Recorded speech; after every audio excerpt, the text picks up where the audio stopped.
ঘুম থেকে ওঠার পরপরই খুশির সংবাদ শুনলাম। সারাটা দিন খুবই ভালো কেটেছে। সাথে আবার আম্মু রান্নাবান্না করছিল। খুশির সংবাদ শুনে মিষ্টিও খেয়েছি। আব্বু মাছের বাজার করেছে। সেসব মিলিয়ে থাকছে আজকের এই ভিডিওটা। হ্যালো এভরিওয়ান, আসসালামু আলাইকুম। Welcome to my another new vlog video. আশা করছি যে যেখান থেকে ভিডিওটা দেখছেন সবাই আলহামদুলিল্লাহ খুব ভালো আছেন। ভিডিওটা ভালো লাগলে স্কিপ না করে সম্পূর্ণ ভিডিওটা দেখবেন।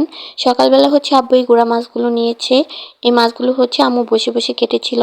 সাথে আমিও কেটে দিয়েছিলাম। আগে একটু ভিডিও করে নিয়েছি। মাছগুলো খুবই সুন্দর হয়েছিল। আর এখানে হচ্ছে 2টা ইলিশ মাছ আম্মু কেটে দিয়েছে আমাকে ধুয়ে দেওয়ার জন্যে। তো আম্মু হচ্ছে কেটে দিয়েছে আর এখন হচ্ছে আমি মাছগুলো ধুয়ে নিচ্ছি। এক হাত দিয়ে মাছ ভালো করে ধুতে পারছিলাম না, তার জন্য হালকা করে একটু ভিডিও করে তারপর হচ্ছে আবার মাছগুলো আমি খুব ভালো করে ধুয়েছি। এক হাত দিয়ে ভিডিও করা আরেক হাত দিয়ে কাজ করা কিন্তু খুবই কষ্টকর। এটা যারা করে তারাই বুঝে। তো এই যে কথা বলতে বলতে কিন্তু মাছগুলো ধোয়া হয়ে গিয়েছে। মাছগুলো ধুয়ে আমি এক সাইডে রেখে দিয়েছি। এখন হচ্ছে এই ডিমগুলো পরিষ্কার করার পালা। এগুলা হচ্ছে শিং মাছের ডিম। আম্মু শিং মাছ থেকে ডিমগুলো বের করে আলাদা করে দিয়েছে। আর এই ছিল শিং মাছগুলো। এই মাছগুলো হচ্ছে এখন ভালো করে লবণ দিয়ে ধুতে হবে আর হচ্ছে ডিমগুলো ধুয়ে রাখবো। আর এদিকে হচ্ছে আম্মু মাংস বসিয়ে দিয়েছিল। তো এখানে হচ্ছে গরুর মাংস কষাচ্ছিল।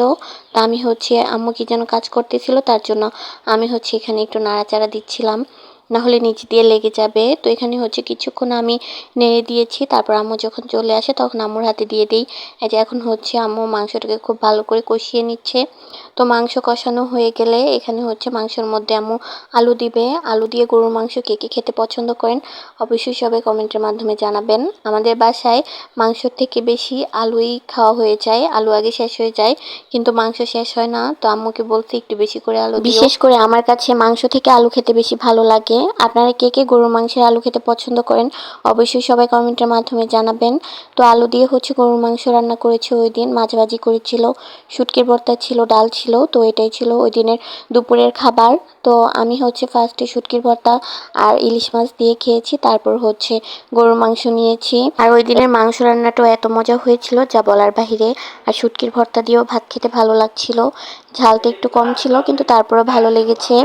তো এই যে আমি হচ্ছে এখানে মাছ ভাজা আর শুটকি ভর্তা দিয়ে ভাত খেয়েছি, তারপর হচ্ছে মাংস নিয়েছি। আর আমি যে খুশির সংবাদের কথা বলছিলাম সেটা হচ্ছে আমার আব্বু যে উকিল হয়েছে, তার উকিল মেয়ের ঘরে আবার মেয়ে হয়েছে। মানে আমার উকিল বোনের ঘরে মেয়ে হয়েছে। মাশাআল্লাহ, মা মেয়ে দুইজনই সুস্থ আছে। দোয়া করবেন সবাই ওদের জন্য, আল্লাহ যেন ওদেরকে সবসময় ভালো রাখে, সুস্থ রাখে। তো ওই উপলক্ষে হচ্ছে আমাদের বাসায় মিষ্টি পাঠিয়েছিল। তো মিষ্টি খেয়েছি বিকেলবেলা।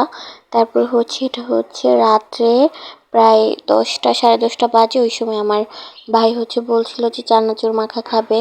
তো আমি বলছিলাম যে শুধু চানাচুর মাখা মজা লাগবে না, সাথে কয়েকটা চাল ভাজা আর মুড়ি দিয়েছিলাম। এটা যে কি মজা হয়েছিল যা বলার বাহিরে। সাথে কাঁচামরিচ, পেঁয়াজ, টমেটো কেটে সরিষার তেল দিয়ে এটা হচ্ছে মাখিয়েছিলাম। অনেক মজা হয়েছিল খেতে। তো রাত্রেবেলা হচ্ছে এগুলাই খেয়েছিলাম আর ভাত খাইনি। আজকের ভিডিও এই পর্যন্তই। সবাই ভালো থাকবেন, সুস্থ থাকবেন। আল্লাহ হাফেজ।